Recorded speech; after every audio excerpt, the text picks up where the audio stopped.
आज हमारे पास आपके लिए एक चुनौती है। आपको चटपटी मसालेदार खबरों और गंभीर पत्रकारिता में से एक को चुनना होगा और यह चुनौती आज हम आपको देने जा रहे हैं।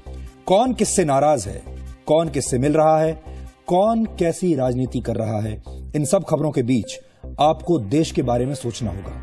क्या आपने कभी सोचा है कि देश के अच्छे दिन कैसे आएंगे? हमने इस गंभीर सवाल का जवाब ढूंढने की कोशिश की है।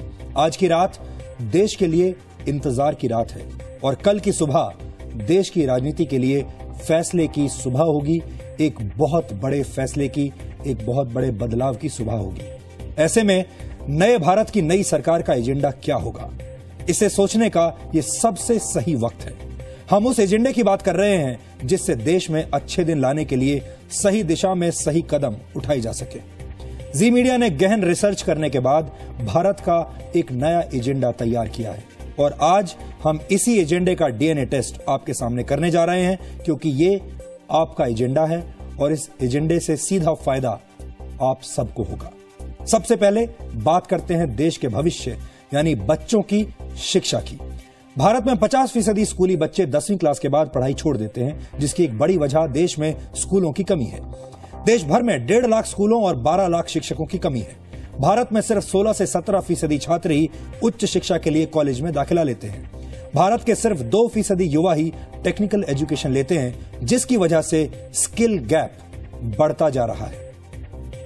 देश के 20% सरकारी स्कूलों में पेशेवर शिक्षकों की कमी है।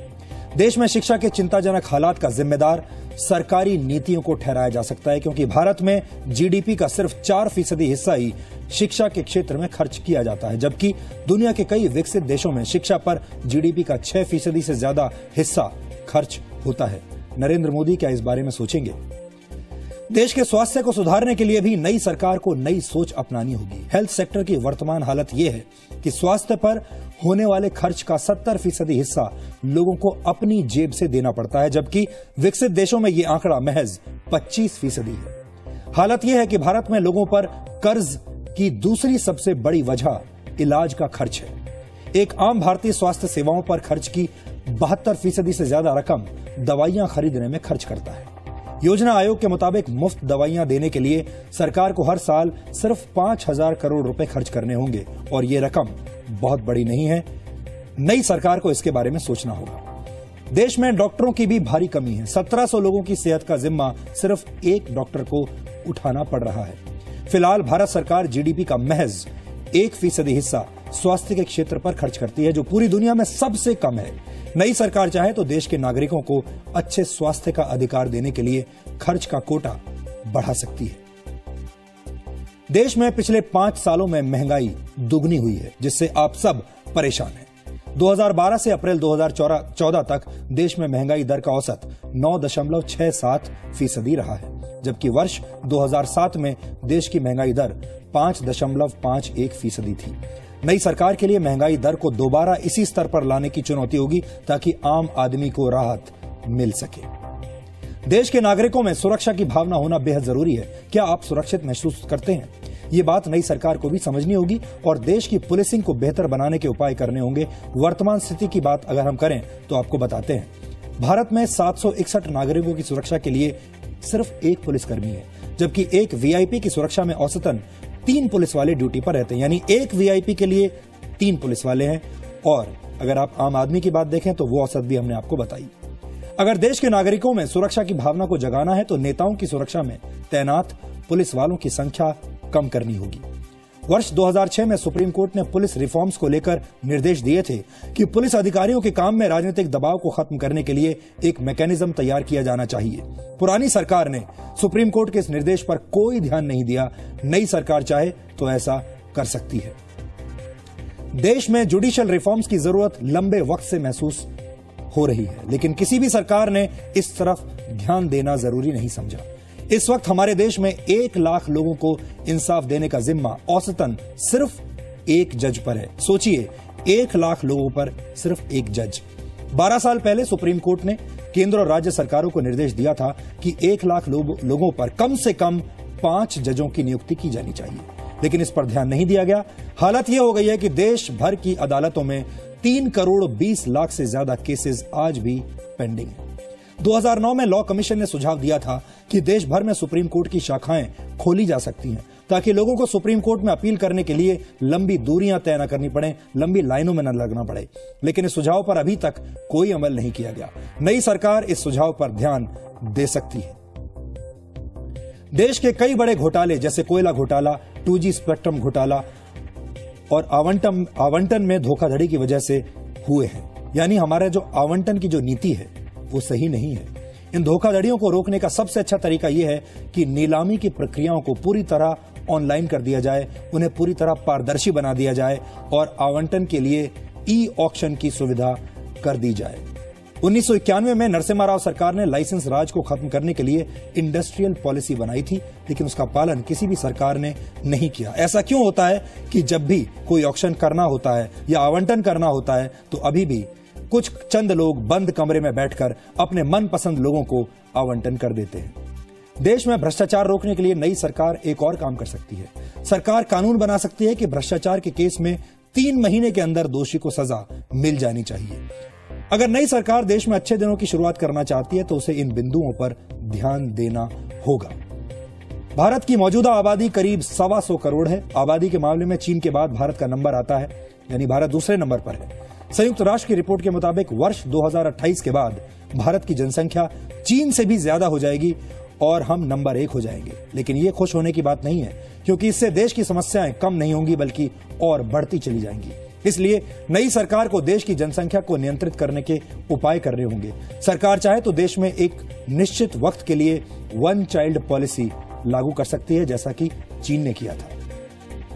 बिजली की कमी से जूझते देश भी किसी भी देश की अर्थव्यवस्था तेजी से विकास नहीं कर सकती और भारत में बिजली की मांग और आपूर्ति के बीच 30 से 40% का अंतर है। इसलिए नई सरकार को बिजली उत्पादन के लिए ज्यादा से ज्यादा निवेश के रास्ते खोलने होंगे। साथ ही बिजली के वैकल्पिक स्रोत जैसे सौर ऊर्जा पर भी विशेष ध्यान देना होगा ताकि आपके घरों में 1 मिनट के लिए भी बिजली ना जाए।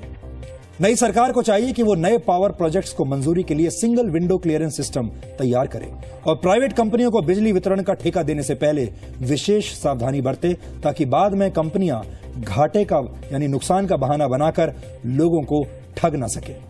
बिजली की कमी को पूरा करने के लिए यह भी जरूरी है कि सरकार ज्यादा बिजली पैदा करने वाले राज्यों से दूसरे राज्यों में बिजली का वितरण करने के लिए नेशनल ट्रांसमिशन ग्रिड की कार्यक्षमता को और ज्यादा बढ़ाए। ये कुछ ऐसे बिंदु हैं जो कि नई सरकार को सोचने चाहिए और इन सब से जो कुछ होगा वो बहुत ऐसी बातें होंगी जो कि आपके जीवन को छू जाएंगी। मसलन हर बच्चे को किसी भी स्कूल में जब चाहे एडमिशन मिलना चाहिए। हायर एजुकेशन में जो भी बच्चा चाहे उसको मौका मिलना चाहिए। आपके घर में 1 मिनट के लिए भी बिजली नहीं जानी चाहिए।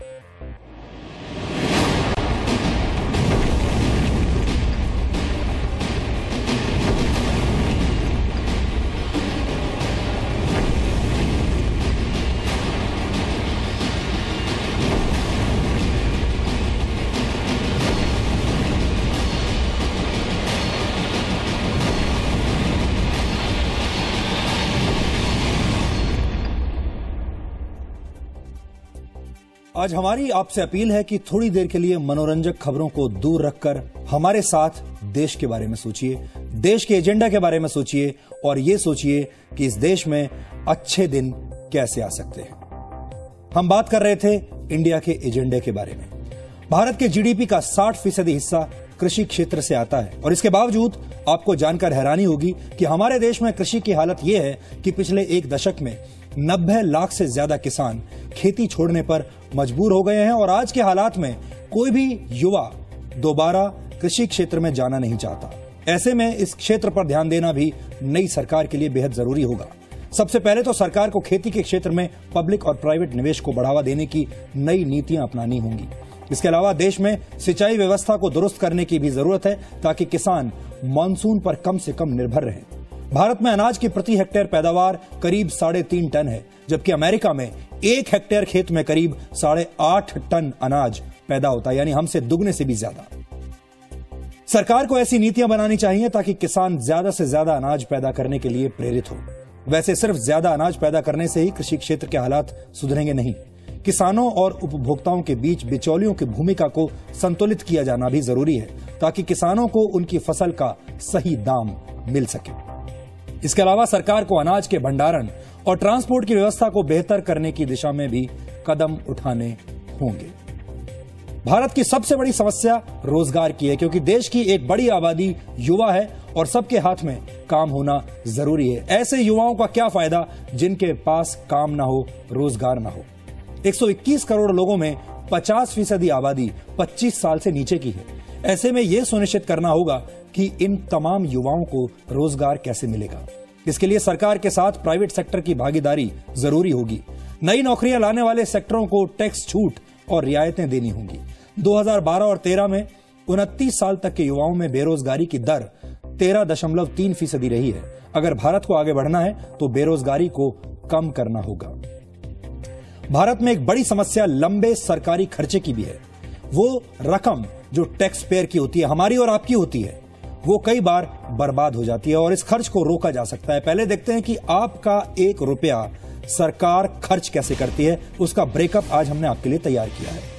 1 रुपए में केंद्र की योजनाओं पर 20 पैसे खर्च होते हैं, 19 पैसे सरकारी उधार पर ब्याज चुकाने में चले जाते हैं, 12 पैसे रक्षा क्षेत्र पर खर्च होते हैं, सब्सिडी पर 10 पैसे खर्च होते हैं, 7 पैसे की मदद केंद्र से राज्यों को चली जाती है और राज्यों के अनप्लैन्ड एक्सपेंसेस पर 4 पैसे खर्च होते हैं।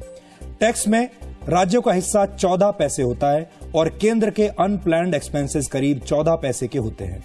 इस पैसे का सही इस्तेमाल कैसे हो, यह समझना सबसे जरूरी है। सबसे पहले तो केंद्र और राज्य की योजनाओं में भ्रष्टाचार को रोका जाए। सब्सिडी का बोझ धीरे धीरे हटाने की जरूरत है। हमारे देश में ऐसी स्थिति लाने की जरूरत है जब किसी को सब्सिडी की जरूरत ना पड़े। लोगों को यह बताना भी जरूरी है कि उनके दिए हुए पैसे कहां और कैसे खर्च हो रहे हैं। कई मंत्रालय जिनमें सिर्फ नाम के मंत्री होते हैं, उन्हें बंद किया जा सकता है। इसके अलावा मंत्रियों और नेताओं और सांसदों के शाही अंदाज को रोककर भी काफी बचत की जा सकती है, क्योंकि मंत्री और बड़े बड़े नेता जनता के लिए तो 5 रुपए और 12 रुपए की थाली की बात करते हैं, लेकिन अपने लिए सैकड़ों और हजारों रुपए की थाली खाते हैं। सबसे बड़ा मुद्दा जो चुनाव के रंग में भी रंगा है, वो है ब्लैक मनी यानी काले धन का मुद्दा। काले धन का मामला सुप्रीम कोर्ट में भी है और हम आपके सामने आज कुछ आंकड़े रखते हैं। ग्लोबल फाइनेंशियल इंटेग्रिटी की रिपोर्ट के मुताबिक 1947 से 2008 तक देश का 14 लाख करोड़ रुपए का काला धन हमारे देश से बाहर चला गया। अगर इसकी 20% रकम भी वापस आती है तो यह करीब 3 लाख करोड़ रुपए होगा। यह रकम सरकार के शिक्षा और स्वास्थ्य पर होने वाले सालाना खर्च से ज्यादा है। काले धन को देश में लाकर शिक्षा, स्वास्थ्य और इंफ्रास्ट्रक्चर पर खर्च किया जा सकता है। बाकी के पैसे से इनकम टैक्स देने वालों को 1 साल की टैक्स छूट दी जा सकती है। भारत में टैक्स को लेकर आम आदमी हमेशा से तनाव में रहता है और टैक्स के ढांचे को लेकर सवाल उठते हैं, फिर चाहे वो इनकम टैक्स हो या फिर कॉर्पोरेट टैक्स या दूसरी तरह के इनडायरेक्ट टैक्सेस। भारत को आगे बढ़ना है तो इस पर भी ध्यान देना होगा। भारत में 3% से भी कम आबादी टैक्सेबल इनकम दिखाती है। सोचिए, सिर्फ 3% आबादी ऐसी है जो कि टैक्सेबल इनकम दिखाती है। बाकी 97% आबादी के पास टैक्सेबल इनकम है ही नहीं। इसलिए टैक्स की दर बढ़ाने की बजाय ज्यादा लोगों को टैक्स के दायरे में लाना जरूरी है। इनकम टैक्स की दरें महंगाई के हिसाब से तय होनी चाहिए। नौकरी पेशा मध्य वर्ग के लिए इनकम टैक्स में सहूलियत मिलनी चाहिए। प्रस्तावित डायरेक्ट टैक्स कोड अगली सरकार की प्राथमिकता में होना चाहिए। देश में गुड्स एंड सर्विस टैक्स यानी जीएसटी अब तक लागू नहीं हो पाया। वैट की दरें राज्यों के हिसाब से तय होती हैं। हमें एक जैसी दरों की जरूरत है जो पूरे देश में लागू हो। एक जैसी दरों से उत्पादक और आखिरी उपभोक्ता तक सबको फायदा पहुंचेगा।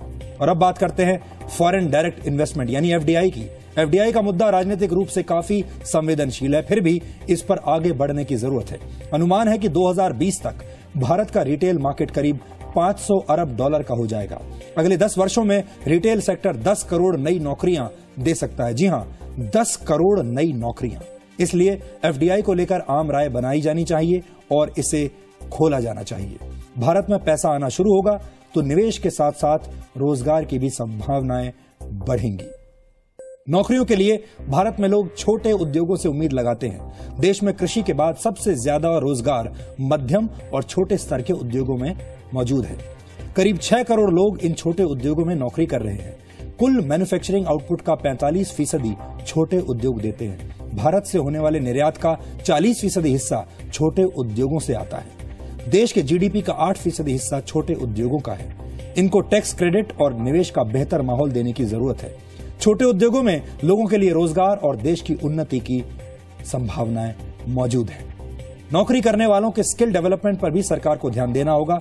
भारत में सिर्फ 2% कर्मचारी कोई औपचारिक ट्रेनिंग लेकर आते हैं। सोचिए, सिर्फ 2% लोग ऐसे हैं जो कि औपचारिक ट्रेनिंग लेकर आते हैं। भारत में असंगठित क्षेत्र के 93% कर्मचारियों को कोई ट्रेनिंग नहीं मिली, जबकि दक्षिण कोरिया में 96%, जापान में 80% और जर्मनी में 75% कर्मचारी जरूरी ट्रेनिंग के साथ ही किसी सेक्टर में नौकरी करने के लिए आते हैं। लेकिन हमारे देश में किसी को ट्रेनिंग नहीं दी जाती। और अब विदेश नीति और व्यापार की बात करते हैं। हमें अपने पड़ोसी देशों, खासतौर पर पाकिस्तान और चीन पर ध्यान देना होगा। पाकिस्तान से आतंकवाद और चीन से सीमा विवाद दोनों ही बड़े मुद्दे हैं और देखना होगा कि नया प्रधानमंत्री क्या करता है। इन दोनों पड़ोसियों से हो रही परेशानियों पर सीधी बात करनी होगी। इंफ्रास्ट्रक्चर बेहतर करने में हमें जापान का साथ लेने की जरूरत है।